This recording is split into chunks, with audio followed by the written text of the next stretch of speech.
Weekly vlog number 7. There's not a whole lot to happen. Quit, pup. Rocky, thank you. There's not a whole lot to happen. There is one little change I finally got done to my window. Let me show you. So you can see there's a piece of wood there. And that's actually to hold the street lights I got up in that window to show when I'm recording and when I'm awake and stuff. And you can see there's 2 wires there now. That's because, let me actually flick that on real quick. You can see the red light turned on. So when I'm recording, I can flick a switch and the red street light will turn on. And yeah, so I got that done. I mentioned it was something I needed to get set up a while back, but I just did that today or yesterday or whatever. It's yesterday technically, it's today for me. I woke up Friday, so this is now Saturday because it's 1:19 in the morning, but I'll probably be waking up too late to get this done on Saturday itself, so I'm doing it now. So early video anyways. Since that's about the only thing that actually happened, there is some other stuff I want to talk about. And first thing is the paid mods on Steam. I wrote down some notes I want to talk about on that. And so some people, you can immediately say, okay, it might be pretty good. It might be a way to make it so those mod creators have more incentive to actually finishing their mods, getting them up for everyone, so games can constantly expand. But the problem I have with it is people are kind of greedy. So even if a mod sucks or it's unpopular or anything, there's still going to be those who put it up, and it's going to probably most likely reduce how many mods there actually are available on Steam that are free instead of being paid, requiring money to actually use and download and everything. So that's going to be problematic in the future, because once people start deciding to throw all their mods for money to try and earn some cash, change or anything, because yeah, I don't know, it's just gonna mean that eventually modding will be another source. I don't know why I started there. Another source of losing cash. You're just going to be spending more money to play a game longer instead of getting free mods and stuff. And it's gonna suck, because it used to be like a community thing where there's all these people who love the game so much that they just take their own time to make the game better, add more stuff to it or whatever, and just do it for free just because they like to. But now with the money, it's going to very quickly change, because people need money in this society. Another thing is the copyright of it all. If you take it and you add mods to a game, you change it by using the resources, their game engine or whatever, utilize it, and you release it for free, then that's fine. But as soon as you start wanting money for the mods you do, then it starts to enter into the gray area of copyright, and it's a little bit like playthroughs and everything in a way. I don't have a problem with people earning money off of the mods they make for games. I think it could be a good incentive for them to actually continue making mods, a good idea for them to get something back instead of just doing it for free. And I honestly don't see why there would be a problem with it from developers or anything. But of course greed does come into play even with that, and since people still pull claims on YouTube and everything, I can almost guarantee there's gonna try and be some companies out there that try and pull a claim or something, try and get something removed from Steam's workshop because it's requiring payment and it's revenue, and it basically enters that mod into a commercial domain instead of just being free.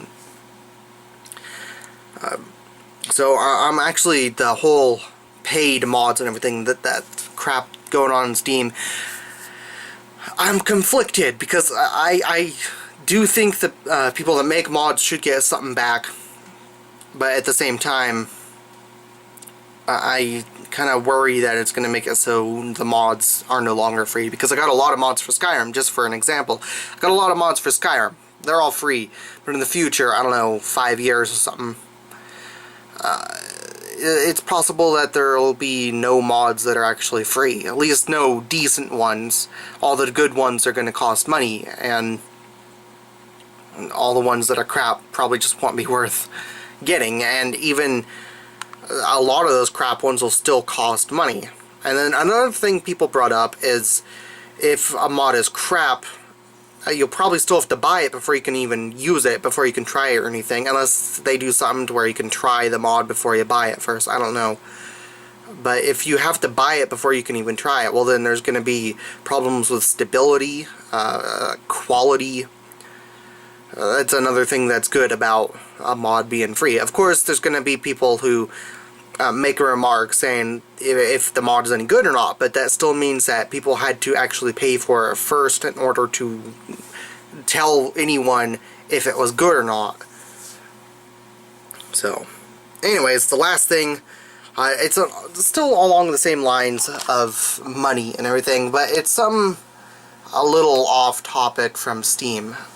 It's still related to games, though, and it's more RuneScape stuff, really. So I play it, and over this last week, playing RuneScape again, I have noticed, holy hell, there's like almost no one left on that game.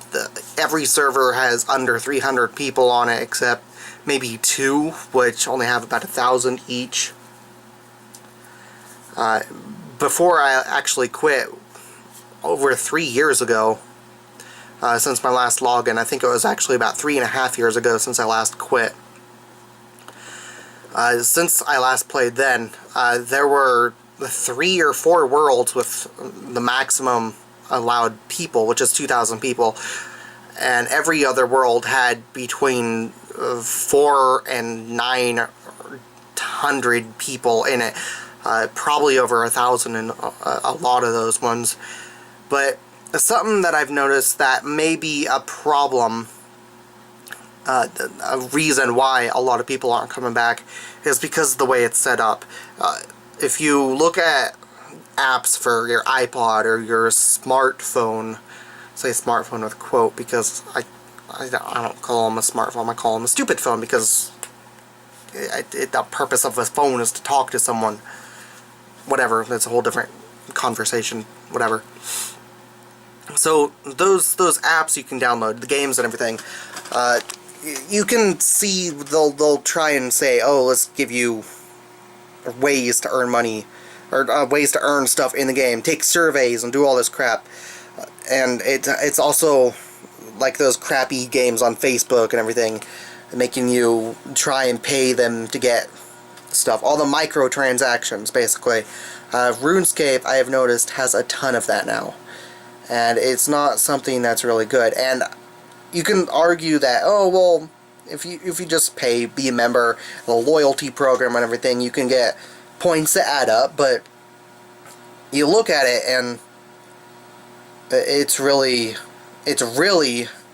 aimed at making you want to pay extra money instead of waiting for those loyalty points to actually add up. Because if you just want bank space increase, which is kind of necessary if you do a lot of quests on it,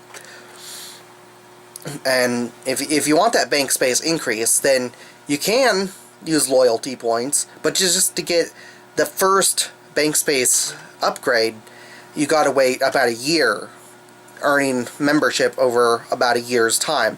So you pay for membership for a year, waiting a long time just for the first of 10 bank space increases, or you can pay them real money. So just by that, it's like, I don't know, that's just retarded to me.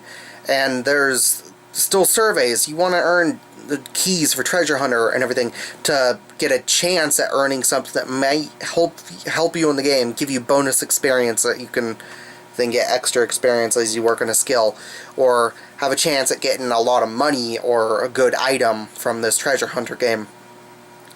Which also in itself seems like some gimmick that you would see on one of those free-to-play games, some app or something on Facebook. And you look at it, and you can also buy those keys with your own money. Other than that, there's a lot of chances you can earn it in the game itself, and that's kind of neat, but at the same time,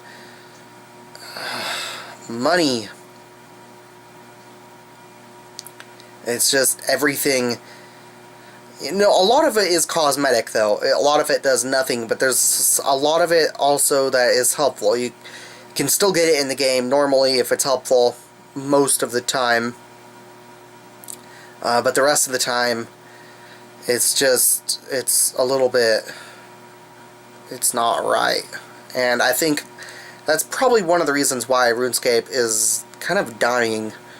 And I don't know exactly how long that's been out, but the fact that there's still as little people playing as there are, and they also do need to actually increase skill levels and make it so the maximum amount of experience you can earn in total is increased drastically, because there's a ton of people on there that have maxed out levels, maxed out skills, maxed out experience and everything. It's like, what the hell?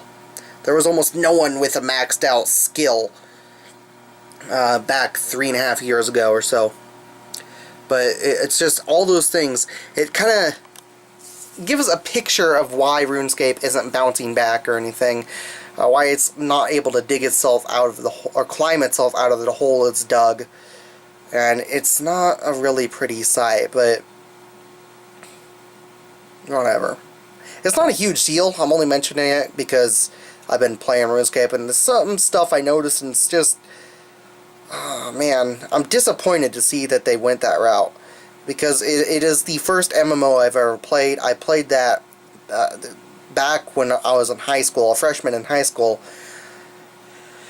and if it wasn't for that, it would have taken me a long time to actually figure out what an MMO was. I didn't even realize that the people on the game, when I played it, I didn't know the people in the game were actually real people. I thought they were just NPCs, just AI, basically. The computer characters and stuff. I thought that's what it was. People running around. I was like, what the hell? They can actually talk and respond. I was like, that's freaking crazy. Are they actually people?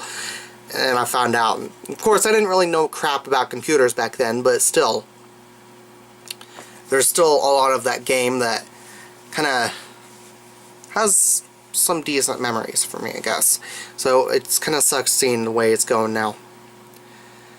And I don't know, with all the other stuff happening with games and everything, it's just one more thing to worry about where gaming is headed. Though I do think that indie games are going to save gaming in general if there's another gaming crash. Just the way indie games are developing, the quality they're releasing with now, still at $10 or $15. And that's pretty cool. I do hope indie games end up saving gaming, because that'd be something nice. And hopefully Valve doesn't do anything too stupid. Hopefully they stay and actually learn and continue to grow and thrive, actually, because I have so many games on Steam right now. I would hate to lose all those. So anyways, that's the end of this video. I hope you guys enjoyed it. If you did, feel free to like, or favorite, or comment, like, or subscribe, whatever. Holy crap, screwed up my outro. Other than that, I'll see you guys on a video next week or on some other video. But until then, I'll say you guys later. Thanks for watching.